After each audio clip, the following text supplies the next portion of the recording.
celle qui domine et impacte l'actualité de ce lundi. Mesdames, Messieurs, bonjour. Les titres de votre 13h.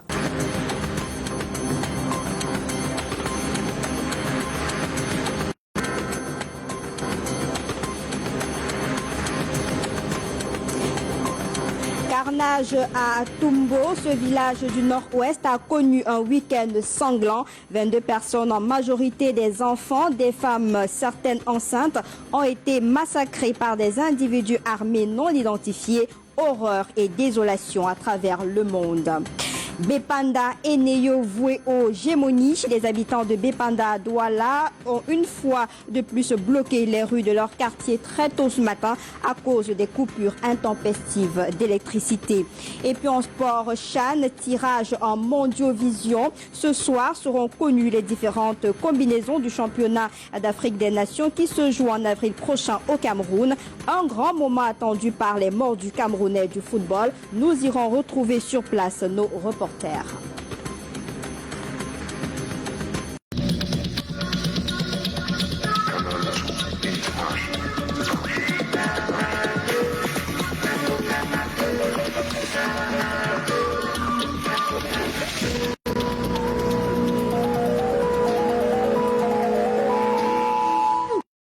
Merci de nous retrouver sur Canal 2 International et on ouvre cette édition par une mauvaise nouvelle.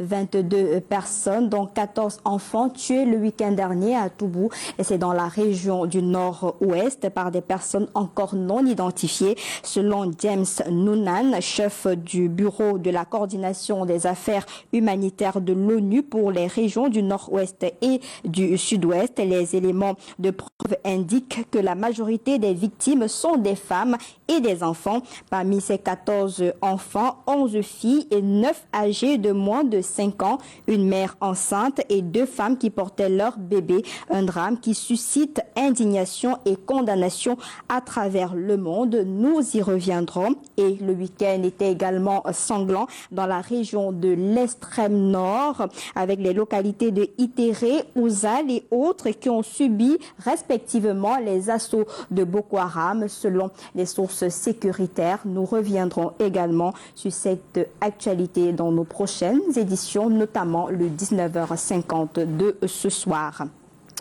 Et puis, on va immédiatement à Yaoundé. Réveil difficile pour les populations du quartier Konzoa. C'est à Yaoundé.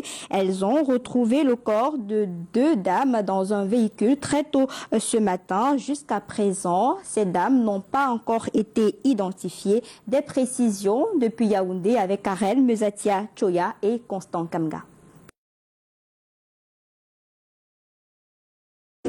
Dans le véhicule, objet de toutes les attractions ce matin au quartier Konzoa à Yaoundé, 2 dames retrouvées mortes.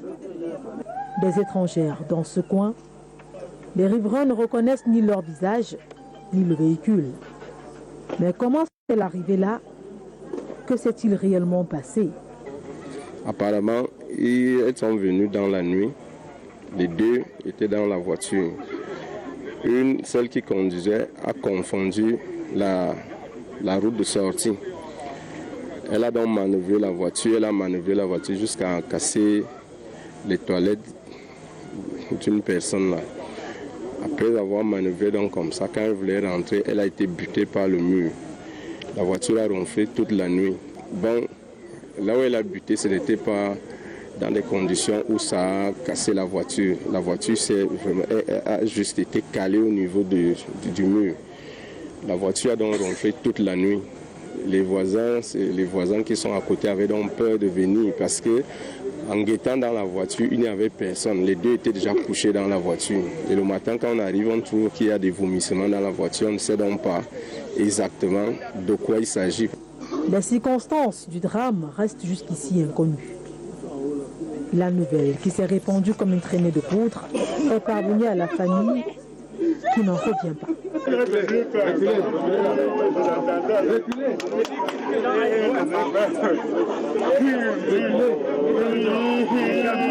En effet, des témoins racontent que maman Hélène, propriétaire du véhicule, s'est rendue à une réunion la veille au quartier Kwabang sans aucun problème. Sur le chemin du retour, Elle a déposé l'une de ses amies à Omnisport. C'est au moment d'aller récupérer un téléphone portable en Kozoa qu'elles se sont trompées de trajectoire et le drame est arrivé. Il était environ 22 heures. L'enquête ouverte par les forces de défense et de sécurité et même les soldats du feu et le médecin légiste descendu sur place apportera certainement de la lumière à cette affaire. Et on va rester toujours à Yaoundé avec ce communiqué qui nous vient de Samuel Mvondo Ayolo, le ministre directeur du cabinet civil de la présidence de la République, informe le public que de fausses correspondances portant le cachet, les références et la signature inexacte adressées à des personnalités ou des institutions sont en circulation. Les auteurs de ces faux documents sont activement recherchés et seront interpellés pour répondre de leurs actes délictueux devant les juridictions compétentes. Le ministre directeur du cabinet civil demande à tout destinataire de ces faux courriers d'être vigilant et de procéder à toutes les vérifications requises. Signé donc Samuel Mvondo Ayolo.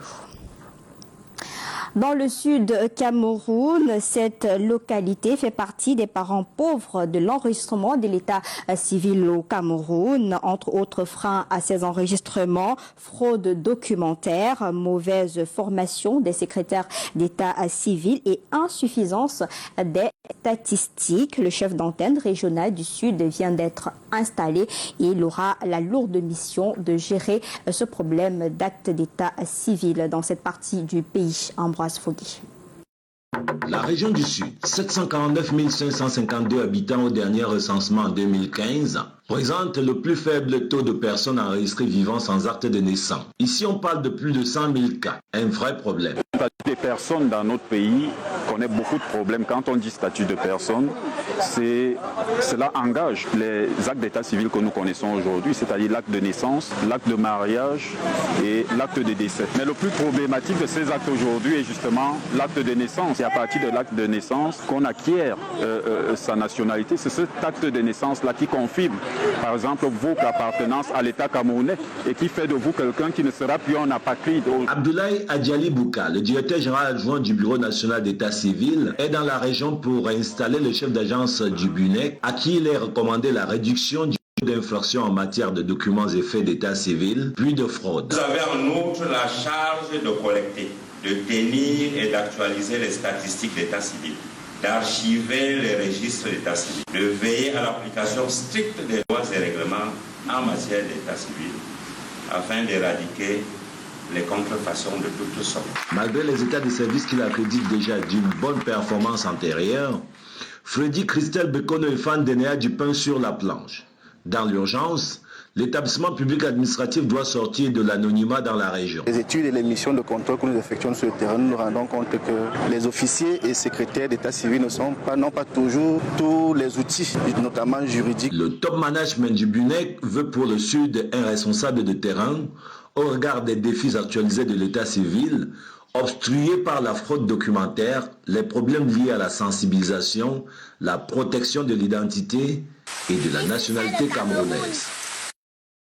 Et on va rester dans le sud de Cameroun. Les dames du cercle des amis du Cameroun étaient à Campo. C'était le week-end dernier. Elles ont échangé avec la jeunesse et au centre de leur discussion, les problèmes qui minent cette jeunesse, notamment la consommation des stupéfiants. Des précisions avec Karel Mezatia Choya et Serge Alain Ziebou à Yaoundé.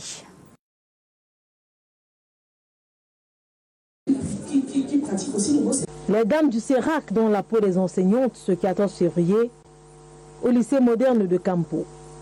La leçon du jour porte essentiellement sur les risques et dangers liés aux rapports sexuels précoces non protégés, à la consommation des stupéfiants et au comportement déviant. Causerie éducative très édifiante pour les jeunes de cette ville, située dans le département de l'Océan, région du Sud. Éviter de coucher avec les garçons parce que on peut attraper le VIH-Sida. Pour la consommation de la drogue, ça paralyse notre corps et ça nous trouble le système nerveux. Outre ces précieux conseils, la délégation des Amazones du Cercle des Amis du Cameroun que conduit Madame Moutazé remet une quantité importante de dons à la communauté de Campo, du matériel pour renforcer les moyens de production dans la pêche et l'agriculture, des denrées alimentaires, des équipements et produits d'entretien, des fournitures scolaires, entre autres. Ces enfants, les enfants aujourd'hui à Campo, ont eu le bénéfice de cette éducation civique, ont le bénéfice de cette éducation sexuelle. Nous ne pouvons que dire infiniment merci à la Première Dame. À l'occasion de la 54e Fête nationale de la jeunesse, le CERAC a décidé de faire un clin d'œil à cette population, principalement aux jeunes. Voici donc le CERAC, qui se veut un laboratoire de vivre ensemble depuis 25 ans. Au lycée moderne de Campo aujourd'hui, notre but est de promouvoir la cohésion nationale, la solidarité, le patriotisme et la citoyenneté. Ce sont ces vertus qui doivent animer tous les Camerounais contre vents et marées pour emprunter une expression qui est bien comprise ici sur les berges de l'océan Atlantique. Des jeunes qui ont également sensibilisé à leur manière à travers différentes prestations. Je vous l'annonçais en titre, des coupures intempestives de lumière à Douala. Les populations du quartier Bepanda et environ expriment une fois de plus leur ras-le-bol. Elles sont descendues dans les rues très tôt ce matin, bloquant ainsi la circulation pour se faire entendre. Les forces de maintien de l'ordre sont venues sur le terrain pour éviter tout débordement. Monique Naoussi-Fossoir, Marius Koussou. Après une semaine sans courant électrique, les populations de Bepanda, au lieu du sable, barricadent la route pour exprimer leur frustration. Nous sommes sur le prolongement du boulevard de la République. More than 1 week, we don't have lights. All our economy is disturbed. I don't know how to say. We don't have anything. We don't have lights. On ne pas faire quelque chose aujourd'hui. Nous ne sommes pas là à l'école pour ça. Ça fait aujourd'hui 2 semaines. Depuis le jour que vous avez coupé le câble là, on a un problème dans le quartier, c'est un problème de la lumière. Non, il faut qu'on remet le câble là. D'autres endroits, il y a la lumière, d'autres endroits, il y a des tensions, d'autres endroits, il n'y a même pas. C'est pour ça que nous sommes là ce matin, pourquoi on nous donne l'utilité dans ce quartier. Nous sommes fatigués de rester sans lumière depuis une semaine. Pourquoi ce matin, c'est le seul moyen de faire que nous offrent entendre, de bloquer la route. Les éléments de force de maintien de l'ordre se sont mobilisés pour dégager la route. À l'arrivée des équipes techniques des Néo, les populations exultent. Les techniciens se sont mis à l'œuvre pour rétablir le courant électrique. Ce que les populations doivent savoir, c'est que chaque fois qu'il y a un problème, il faut qu'elles viennent vers nos agences pour qu'on sache qu'il y a un problème, parce que nous sommes là pour les servir. Donc, les équipes sont sur le terrain, elles vont travailler. Et nous avons convenu avec elles que pour qu'il n'y ait plus d'incidents dans ce secteur, il faudrait qu'elles nous aident également. Et elles sont toutes d'accord. Donc, elles sont d'accord pour que Néo vienne faire des contrôles s'il y a des anomalies, qu'on puisse les corriger. Donc, c'est ce que nous allons faire maintenant. Pour justifier ces perturbations, Éric Mansour, directeur général des Néo, parle d'une crise aiguë de liquidité qui crée un déséquilibre dans le secteur en général depuis plusieurs mois. Il fait état d'un besoin d'une centrale thermique, car celles existantes sont fortement sollicitées compte tenu de la croissance régulière de la demande. En 2020, l'énergie électrique est en baisse de 4% par rapport aux années précédentes.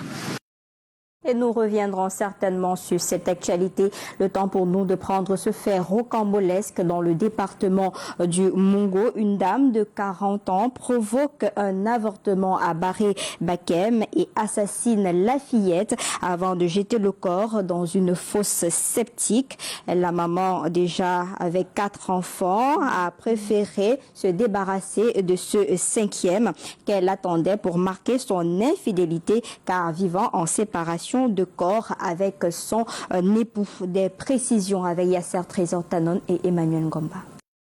L'affaire fait grand bruit à Barré-Bakem dans le département du Mongo. Les habitants vivent une situation hors du commun. Un fœtus de 7 mois vient d'être retrouvé dans les latrines. Un avortement volontaire effectué par la prénommée Valérie, mère de 4 enfants et grand-mère d'un petit-fils, elle-même âgée de 40 ans. C'est quand on cherche l'enfant sans trouver. On va donner une autre personne. On va tuer l'enfant comme un innocent, il ne connaît rien. Elle était enceinte du 5e enfant et a préféré mettre un terme à cette grossesse. Elle est séparée de corps de son mari, mais les deux vivent dans la même maison depuis des années et n'ont plus entretenu de rapport intime. Selon les sources, la dame voulait ainsi cacher le fruit de son infidélité. Son mari l'a trouvée juste après l'avortement, dans un état critique, alerté par l'un de leurs fils. Avant, c'est tout mon petit, le frère, il dit qu'il a vu. qui doivent tuer sur la façon dont le sol est plein dans la chambre aussi, c'est impossible. Allez voir la chambre là, je vous vois la chambre là, tout chacun a vu. La femme séjourne à l'hôpital régional de Nkongsaba où elle est prise en charge. Une enquête est ouverte pour infanticide. Elle devra répondre de ses actes. Incroyable, mais pourtant vrai. En politique, cette information qui nous parvient à l'instant, les membres de la Commission nationale de recensement général des votes pour les élections législatives viennent d'être installés dans leurs fonctions il y a quelques minutes seulement à Yaoundé par le président du Conseil constitutionnel, Clément Atangana, au cours de la brève cérémonie tenue à la salle des actes du Conseil à Yaoundé, rappelle le rôle de comptable de la commission qui recevra les procès-verbaux des différentes commissions départementales avant la compilation. Nous reviendrons certainement sur cette information dans nos prochaines éditions. On parle culture à présent. Retour aux sources de l'artiste musicien Smelo au Cameroun. Depuis quelques jours, il en a profité pour présenter à la presse son maxi single. C'est en présence de notre reporter Amy Moukoko.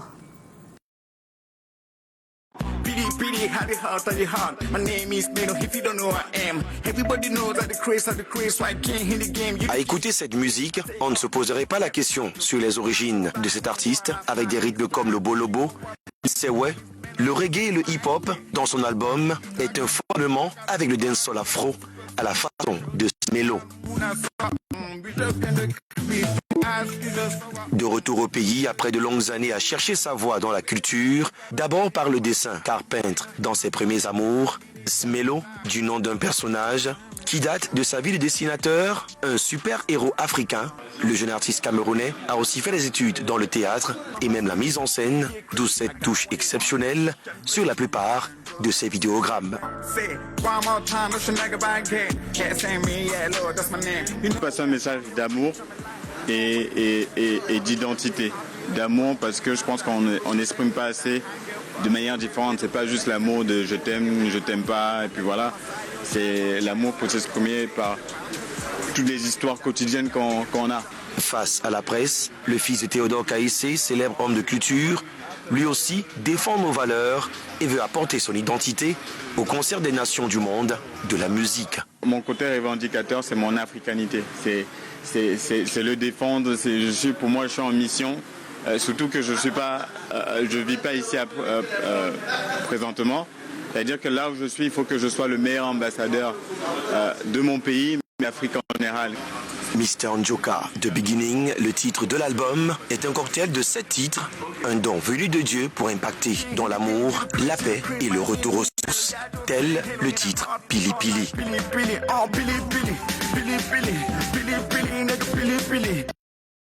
Et en sport, tous les regards sont tournés vers Yaoundé ce jour. Actualité oblige, ce sera donc ce soir la cérémonie de tirage au sort du championnat d'Afrique des Nations de football. Ce sera donc au palais polyvalent des sports de Yaoundé. Et depuis ce matin, le COCAN et la CAF s'activent sur le terrain pour la réussite de cet événement qui donne déjà le ton de cette compétition. Et on va aller justement retrouver sur place nos envoyés spéciaux Marc Lionel Chouamo et Luciano Djakou. Messieurs, c'est à vous. Eh bien, bon après-midi, l'île Piédiou. Bienvenue au Palais des Sports de Ouarda.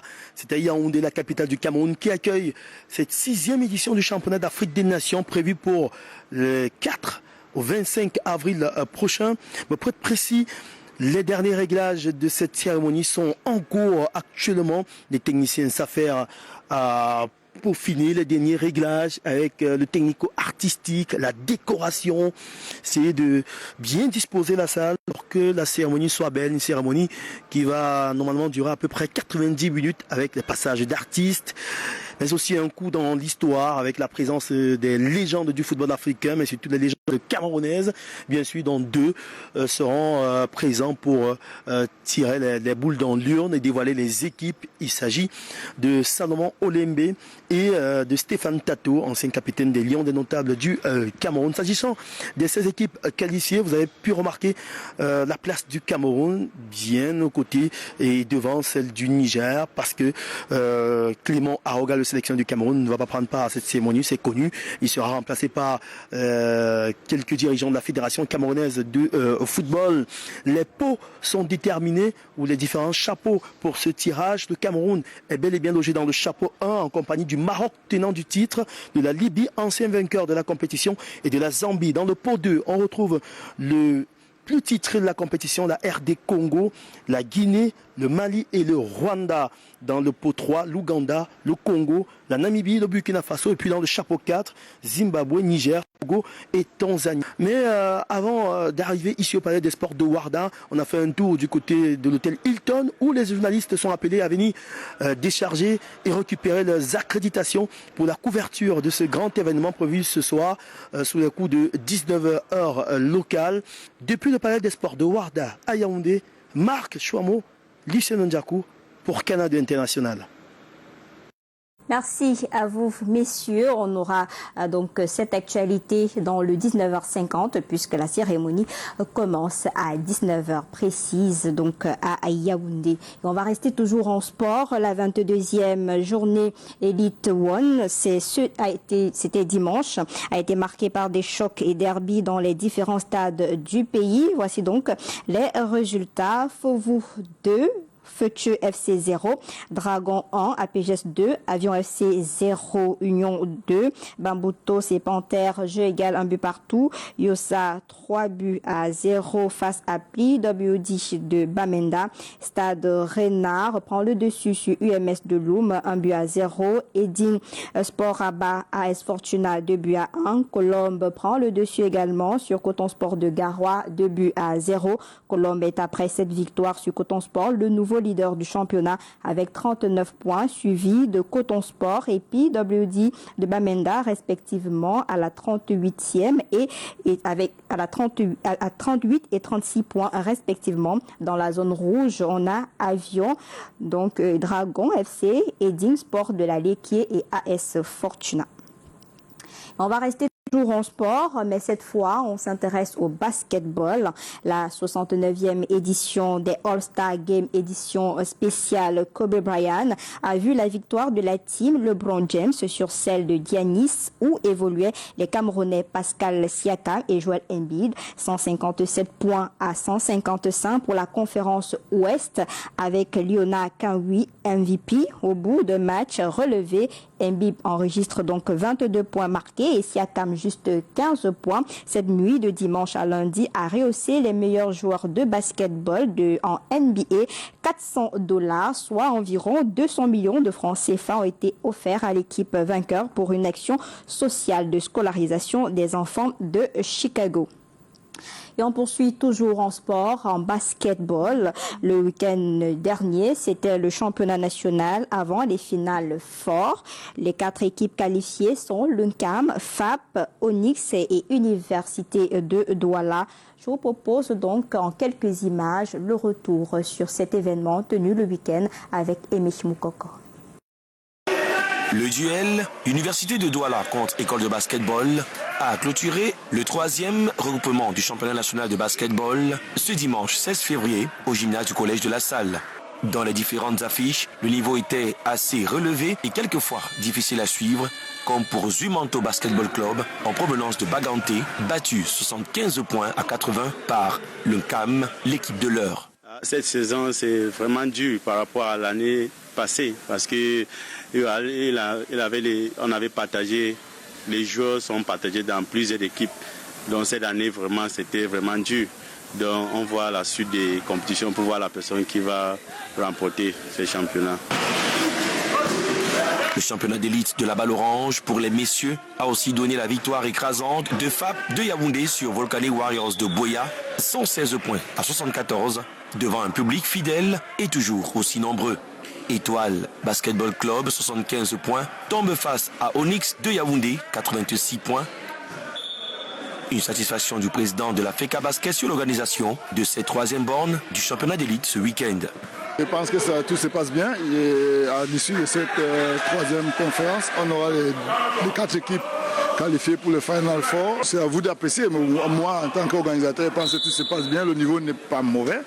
Je crois quand même que les joueurs se battent et les équipes se valent. Les 4 premières équipes du classement non officiel qualifiées pour le Final Four sont le CAM, FAP, Onyx et UDLA. Notons que le championnat régional pour le littoral se jouait dans le même temps sur les terrains plein air du collège de La Salle. Les dames, elles, abordent leur regroupement national le week-end prochain. Et puis pour sortir ce communiqué qui nous vient de la direction de la communication du ministère de la Défense en rapport avec ce qui s'est passé le 14 février dernier. Je vous donne juste un extrait. Le ministre délégué à la présidence chargé de la Défense dément formellement ces allégations mensongères et précise à la lumière des informations méthodiquement et professionnellement regroupées qu'il s'agit tout simplement de malheureux accident, conséquences collatérales des opérations de sécurisation en cours dans la région. En effet, le 14 février 2020, un groupe de 6 éléments de force de défense, dont 4 militaires et 2 gendarmes renseignés par des repentis, a effectué une approche de reconnaissance nocturne à pied vers une habitation de Garbou, transformée en camp fortifié, véritable base logistique de marchandises illicites, de réception des armements et munitions de tout calibre et de stockage et revente de stupéfiants. Pris à partie par des tirs nourris depuis le refuge fortifié, la riposte des éléments des forces de l'ordre permettra de mettre hors d'état de nuire 7 des terroristes présents sur les lieux. Les combats vont se poursuivre jusqu'à l'explosion de plusieurs contenants de carburant suivi d'un violent incendie qui va affecter quelques habitations voisines. Cet incendie a fait 5 victimes, dont une femme et 4 enfants, bien loin de ce qui est relayé dans les réseaux sociaux. La propagande terroriste sécessionniste a tout fait de joindre la mise en scène macabre sur les médias sociaux des images présumées de morts de Garbou, d'anciennes photos de la neutralisation de 4 terroristes dans le département de la Mézam courant 2019 et qui comptaient malheureusement à leur côté une femme. On aura l'occasion de revenir sur ce communiqué qui nous vient donc de la direction de la communication du ministère de la Défense à Yaoundé. Et c'est la fin de cette édition du 13h. À l'édition justement, Carole Yemelon, supervision générale de l'équipe technique Colin Souwonchouan. J'aurai le plaisir d'être des vôtres demain à 13h.